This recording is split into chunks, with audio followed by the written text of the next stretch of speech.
वो मुझ तक आने की राह चाहता है, लेकिन मेरी मोहब्बत का गवाह चाहता है। खुद आते जाते मौसमों की तरह है और मेरे इश्क की इंतहा चाहता है, और मेरे इश्क की इंतहा चाहता है। Hello friends, you are watching YouTube channel Shanku का शायरी। ज़्यादा देर की वीडियो ना करते हुए शुरू करते हैं। Let's begin.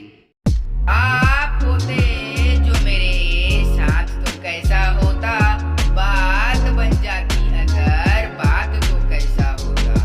सबने मांगा है मुझसे मोहब्बत का जवाब, आप करते तो सवालात तो कैसा होता।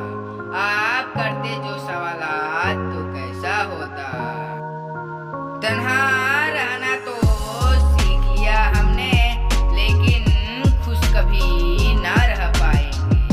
तेरी दूरी तो फिर भी सह लेता ये दिल, लेकिन तेरी मोहब्बत के बिना ना जी पाएंगे। लेकिन तेरी मोहब्बत के बिना ना जी पाएंगे।